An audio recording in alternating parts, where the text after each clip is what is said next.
tous, c'est MDA5. Aujourd'hui, on va parler du match de l'Angleterre face au Mexique.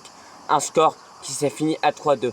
Donc aujourd'hui, nous allons revenir sur les actions, les joueurs anglais, de mon avis sur ces joueurs qui ont été titulaires, ceux qui auront eu assez de temps de jeu pour les juger. Et expliquer si je suis confiant pour l'Angleterre. Commençons. Dès l'entame de la première période, nous voyons l'Angleterre ne pas presser parce que déjà ils étaient dans un stade où il y avait à peu près 4650 mètres d'altitude. Donc les joueurs ne sont pas habitués à jouer aussi haut. Donc franchement, ça servait à rien de faire de presser haut, à part qu'ils auraient été fatigués et qu'ils auraient peut-être rencontré des blessures au long de la compétition. Donc franchement, ça peut se comprendre le style de jeu de l'Angleterre durant ce match qui n'a pas essayé de presser très très haut. Malgré tout, ils ont gagné. Donc ça veut dire que même en ne proposant pas un pressing si intéressant que ça, ils peuvent gagner.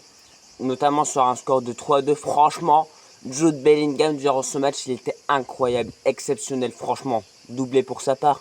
C'est costaud.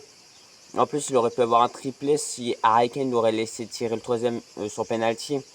Donc c'est pour vous dire, Jude Bellingham, franchement, dans ces clubs, au Real Madrid, je trouve qu'il n'a pas assez de liberté. Car lorsqu'on demande à un tel joueur si fort dans tous les postes, on lui demande de jouer un vrai poste. Donc il n'aime pas être soi-disant, plutôt entre guillemets, enfermé dans un seul poste. Parce que lui, il aime être mobile, il peut intercepter des ballons, passer, presser, marquer. Mais au Real Madrid, on lui demande pas ça, on lui demande plus de récupérer des ballons et de vite jouer en avant. Donc c'est pour vous dire que franchement, Jude Bellingham, il n'a pas autant de liberté qu'il peut avoir en Angleterre. Et franchement, Jude Bellingham, durant cette Coupe du Monde, c'est injouable, franchement. Pas, déjà 3 ou 4 buts durant cette Coupe du Monde, plus les efforts défensifs, parce que je me rappelle, il y a une action, le Mexique, qui sont tout proches de marquer, mais Jude Bellingham fait un retour défensif sur sa ligne, franchement. Ça, c'est un peu comme un troisième but, je trouve. Parce que l'effort défense, parce qu'il est parti chercher son ballon intercepté parce que c'était très dur.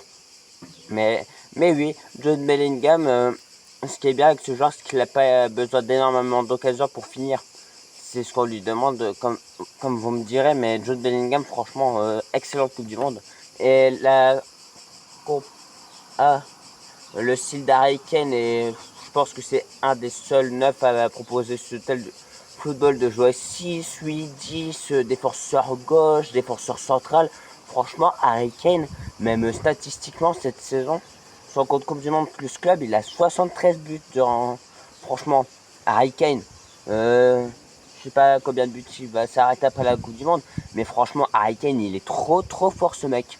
Il a bien fait d'avoir rejoint le Bayern Munich parce que déjà, il gagne plus de trophées qu'à Tottenham, parce que remporter des trophées à Tottenham, c'est très dur malgré qu'ils ont joué une finale de Champions League en 2019. Mais bref, les joueurs, franchement, ils sont forts. Mais j'ai pas compris. Certes, James Spence, il est blessé. Certes, oui, c'est James, il était blessé.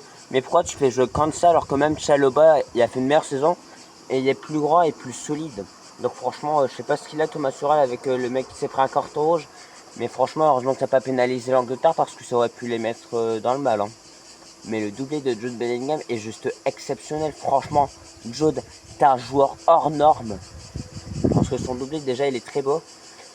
Franchement, Jude Bellingham, quel joueur. Mais l'Angleterre, dans ce match, j'ai bien aimé, malgré qu'ils se sont pris 2 buts.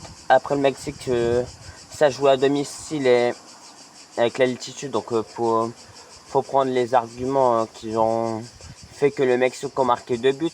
Mais franchement, le joueur Quiñones, le joueur qui était le meilleur buteur d'Arabie Saoudite, franchement, il est trop fort lui aussi. Il y a pas mal de buts durant cette Coupe du Monde et encore une fois, il marque face à un gros adversaire.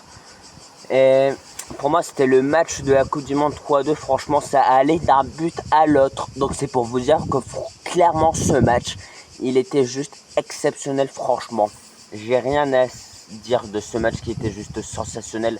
Harry Kane aussi, Declan Rice, dès la première minute, il s'est pris un carton jaune. Mais je trouvais qu'il avait été très solide. Donc maintenant, parlons des joueurs individuellement. Ce que j'en ai pensé. Jordan Pickford a moyen son match. Ah oui, et aussi, je je trouve que l'arbitre est un peu spécial parce que Harry Kane, certes, il fait un excellent match, il provoque son penalty qui le transforme, mais bah, il, il permet au Mexique d'avoir un penalty aussi. Donc franchement, il a bénéficié d'un penalty, il a provoqué un penalty. Donc franchement, Harry Kane, il a été partout et peut-être dans le mauvais sens lors du penalty qui a été bien tiré par le joueur mexicain Raúl Jiménez. D'ailleurs, lui aussi en fin de match, j'ai oublié de parler, mais l'intensité que le Mexique mettait pour essayer d'égaliser, malheureusement, la défense de l'Angleterre a été solide. Mais lorsque j'ai vu 11 minutes de temps additionnel, j'ai dit peut-être que le Mexique il va réussir à marquer. Mais non, heureusement pour l'Angleterre, ils ont été solides. Et d'ailleurs, comme je vous ai déjà dit durant plusieurs vidéos, je kiffe cette équipe anglaise. Donc franchement, content de l'Angleterre qui va affronter la Norvège. Je pense que l'Angleterre a des chances de gagner face à la Norvège, malgré que la Norvège en gagnait 2 face aux Brésiliens. Donc j'ai énormément confiance en cette équipe anglaise. Thomas Tuchel, je trouve que c'est un sélectionneur, il est trop fort. Même au PSG, il avait fait de grandes choses. Il avait permis en 2020 d'emmener le club parisien en finale de Champions League qui malheureusement était perdu face à l'équipe d'Hansi Flick. Et une année après, il gagne la C1 avec Chelsea. Donc c'est pour vous dire que franchement, ce sélectionneur, il est trop fort. Et lorsqu'il a... Et franchement, je sais pas pourquoi le sélectionneur avant anglais là, je sais plus son nom, je le trouvais faiblard parce que heureusement qu'il avait des individualités qui faisaient le taf. Parce que lui, je sais plus comment il s'appelle, c'est pour ça qu'il a toujours pas trouvé de club lorsqu'un sélectionneur anglais. C'est pour vous dire que franchement personne ne le veut. Et après ça peut se comprendre. Parce qu'il n'a pas été excellent avec l'Angleterre. Ils ont surtout bénéficié d'un grand Harry Kane ou des joueurs tellement individuels qu'ils ont pu leur permettre d'aller loin. Mais Jordan Pickford il a fait un match plutôt assez indélicat comme je vous ai dit. Je trouve que c'est un homme complètement différent lorsqu'il joue à Everton en Angleterre quand on lui demande pas exactement la même tâche je trouve. Quand en Angleterre on lui demande de faire les peu d'arrêts qu'il faut. Et à Everton il doit faire au moins 6, 7, 8 arrêts face à de grosses équipes anglaises. Donc c'est un taf complètement différent je trouve. Nico O'Reilly, le joueur de Manchester City, j'ai bien aimé. Mais Nico O'Reilly parce que balle au pied, de base c'est un milieu. Du coup il est très à l'aise balle au pied, même défensivement je trouve. Que peut-être à une époque il n'était pas si intéressant que cela. Mais là je le trouve vraiment intéressant Nico O'Reilly dans son style de jeu.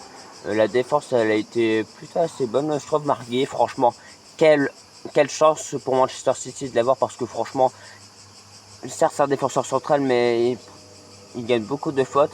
Et franchement balle au pied c'est un des meilleurs défenseurs centraux. Les meilleurs défenseurs centraux pour récupérer des ballons et la balle au pied. Donc franchement il est très à l'aise ce joueur et ça se ressent. L'autre défenseur central je l'ai trouvé plutôt assez moyen mais franchement Kwanza il a fait un match délicat parce qu'il perd beaucoup de ballons et en plus il a eu un carton rouge. Donc franchement pas ouf le match qu'il a fait. Elliot Anderson et Declan Rice franchement ces deux milieux de terrain c'est exceptionnel. Comment tu peux proposer un tel football? L'ailier gauche du Gordon on l'a énormément trouvé avec ses dribbles, ses percussions, son intensité défensivement donc franchement excellent. Arrêté. Harry Kane, franchement, ce joueur, comme je vous ai dit, sa polyvalence est exceptionnelle parce qu'il marque énormément de buts, mais pourtant, c'est pas un œuf pur comme Erling Haaland parce que lui, j'ai l'impression que c'est l'inverse d'Erling Haaland. Il est presque jamais dans sa surface, il dézone tellement que sans connaître pas le football, on pourrait croire que c'est un latéral. Mais non, c'est un œuf qui est un excellent finisseur par ailleurs. Mais j'ai l'impression que les Français gardent toujours le penalty qu'il avait loupé en 2022. Ça arrive à tout le monde de louper des penalties. Certes, sa frappe elle était très au-dessus des cages. Mais franchement, comment catégoriser ce Harry Kane là un penalty loupé alors que franchement, il est excellent ce mec. Encore une fois, il a marqué. Vous allez me dire, ça c'est un penalty, mais il faut le transformer. Mais Saka, je l'ai trouvé plutôt assez moyen parce qu'on en avait un. Des fois ça passait, des fois ça passait pas. Donc franchement, match plutôt c'est bizarre de sa part. Mais franchement, cette équipe d'Angleterre, elle me fascine. Parce que comme je vous ai dit, franchement, ça s'est adapté. Ça me fait penser à une équipe de France bis. Mais un peu moins forte quand même. Mais voilà. Mais en tout cas, merci à vous de m'avoir suivi. C'était MDA5. N'hésitez pas à lâcher votre meilleur like et votre abonnement pour suivre plus de contenu footballistique. Merci à vous de m'avoir suivi.